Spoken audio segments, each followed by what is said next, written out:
ವೀಕ್ಷಕರೇ, ಇವತ್ತು ನಾವು ರಟ್ಟಳ್ಳಿ ತಾಲೂಕು ಸಿರ್ಗುಂಬೆ ಗ್ರಾಮದ HG ಬಣಕಾರ್ ಪ್ರಗತಿಪರ ರೈತರು ಹಾಗೂ ವಕೀಲರು ಆದಂಥ ಇವರು ನಮ್ಮ ಬೋರ್ವೆಲ್ನ ರೀಚಾರ್ಜ್ ಮಾಡಿಕೊಡಿ, ಕಡಿಮೆ ಖರ್ಚಿನಲ್ಲಿ ರಿಂಗ್ ಮಾದರಿಯ ರೀಚಾರ್ಜನ್ನು ಮಾಡಿಕೊಡಿ, ನಮಗೆ ಕಾಲುವೆಯಿಂದ ಬರ್ತಕ್ಕಂಥ ನೀರನ್ನ ರೀಚಾರ್ಜ್ ಮಾಡಲಿಕ್ಕೆ ಅನುಕೂಲ ಇದೆ ಅಂತೇಳಿ ಕೇಳ್ಕೊಂಡಿದ್ರು. ಇವತ್ತು ವಿಭಿನ್ನವಾಗಿ ಬೇರೆ ರೀಚಾರ್ಜಿಗಿಂತ ಇದೊಂದು ವಿಭಿನ್ನವಾಗಿ ಕಡಿಮೆ ಖರ್ಚಿನಲ್ಲಿ ಯಾವ ರೀತಿಯಲ್ಲಿ ರೀಚಾರ್ಜನ್ನು ಮಾಡ್ಬೋದು ಅಂತೇಳಿ ತೋರಿಸ್ತೀನಿ ಸ್ನೇಹಿತರೆ. ಜೊತೆಯಲ್ಲಿ ಇವ್ರದ್ದು ಕೇಸಿಂಗ್ ಪೈಪ್ ಹಾಳಾಗಿರೋದ್ರಿಂದ ಯಾವ ರೀತಿ ಕೇಸಿಂಗ್ ಪೈಪನ್ನು ಬದಲಾಯಿಸ್ತೀವಿ, ಕೇಸಿಂಗ್ ಪೈಪನ್ನು ಯಾವ ರೀತಿ ಗಟ್ಟಿಯಾಗಿ ನಿಲ್ಲಿಸಿ ರೀಚಾರ್ಜ್ ಮಾಡ್ತೀವಿ ಅಂತೇಳಿ ಹಂತವಾಗಿ ತೋರಿಸ್ತೀವಿ ಸ್ನೇಹಿತರೆ. ಬನ್ನಿ ನೋಡೋಣ. ಸ್ನೇಹಿತರೆ, ಕೇಸಿಂಗ್ ಪೈಪು ಕೆಳಗಡೆ ಹಾಳಾಗಿರೋದ್ರಿಂದ ಹೊಸ ಕೇಸಿಂಗ್ ಪೈಪಿಗೆ ಮೇಲ್ಭಾಗದಲ್ಲೇ ರಂಧ್ರವನ್ನು ಕೊರಿತಕ್ಕಂಥ ಕೆಲಸವನ್ನು ಮಾಡ್ತಾಯಿದ್ದೀವಿ.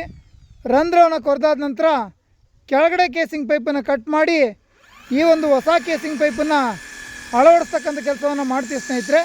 ಎಲ್ಲ ಕಡೆ ಇದೇ ರೀತಿ ಮಾಡಲಿಕ್ಕಾಗಲ್ಲ. ಇಲ್ಲಿ ಕೇಸಿಂಗ್ ಪೈಪ್ ಹಾಳಾಗಿರೋದ್ರಿಂದ ಮೇಲ್ಭಾಗದ ಕೇಸಿಂಗ್ ಪೈಪನ್ನು ಕಟ್ ಮಾಡಿ ಹೊಸ GA ಪೈಪನ್ನು ಹಾಕೋಂಥ ಕೆಲಸವನ್ನು ಮಾಡ್ತಾಯಿದ್ದೀವಿ ಸ್ನೇಹಿತರೆ. ಹಳೆ ಕೇಸಿಂಗ್ ಪೈಪನ್ನು ಕಟ್ ಮಾಡಿ ಹೊಸದಾಗಿ 10 ಅಡಿ GA ಕೇಸಿಂಗ್ ಪೈಪನ್ನು ಹಾಕಿ ಕ್ಲಾಂಪನ್ನು ಹಾಕಿ ಬಿಗಿಗೊಳಿಸಿ ಕಾಂಕ್ರೀಟನ್ನು ಭರ್ತಿ ಮಾಡ್ತಾಯಿದ್ದೀವಿ ಸ್ನೇಹಿತರೆ. ಈ ಹೊಸ ಕೇಸಿಂಗ್ ಪೈಪು ಮೇಲ್ಭಾಗದಲ್ಲಿ ಗಟ್ಟಿಯಾಗಿ ನಿಲ್ಲಬೇಕು, ಕೆಳಗಡೆ ಪೈಪನ್ನು ಕೂಡ ಎಳೆದಿಡ್ಕೋಬೇಕು, ಆ ರೀತಿಯಲ್ಲಿ ವ್ಯವಸ್ಥೆಯನ್ನು ಮಾಡ್ತಾಯಿದ್ದೀವಿ ಸ್ನೇಹಿತರೆ.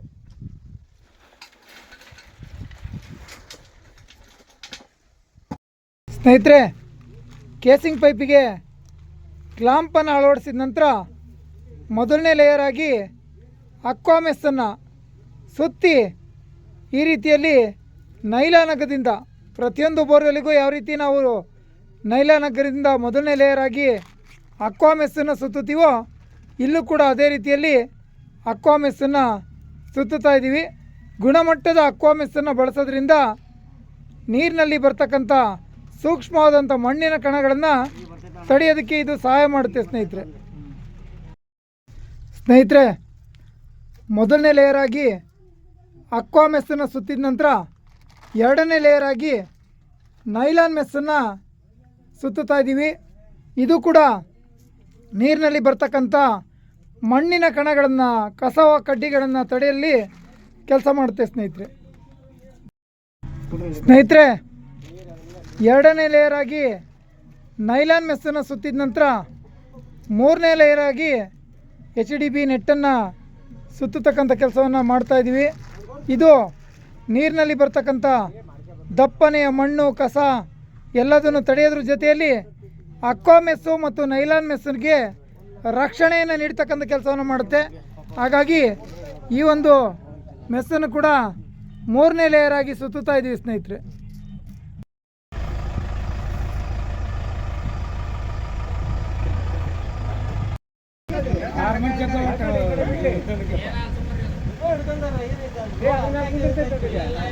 ಸ್ವಲ್ಪ ಸೈಡ್ ಆದರೆ ಜರುಗಿಸ್ಕೋಬೋದು ಕೆಳಗೋದ್ಮೇಲೆ.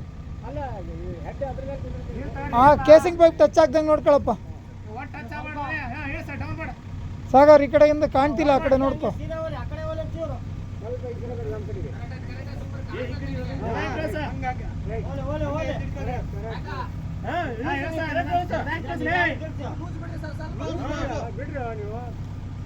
ಸಡನ್ ಆಗಿ ಬಿಡ್ಬೇಡ್ರಿ, ನಿಧಾನ.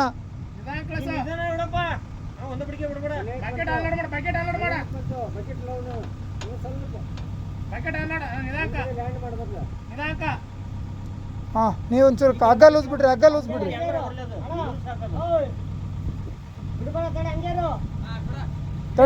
ತಡಿ ಕೆಳಗೆ ಹೋಗ್ತಾರೆ.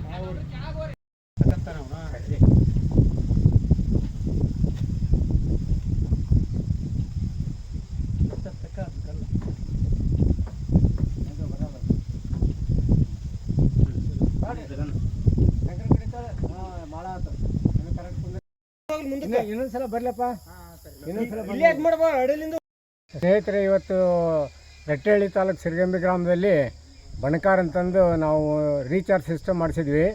ರಮೇಶ್ ಗೌಡ್ರ ಒಂದು ಅನುಭವ ಮತ್ತು ಅವರ ಟೆಕ್ನಿಷಿಯನ್ ಗೈಡೆನ್ಸ್ ಪ್ರಕಾರ ಈ 30 ವರ್ಷದಿಂದ ತೆಗೆದಂಥ ಒಂದು ಬೋರ್ವೆಲ್ಲು ಈಗ ನೀರು ಕಡಿಮೆ ಆಗಿತ್ತು.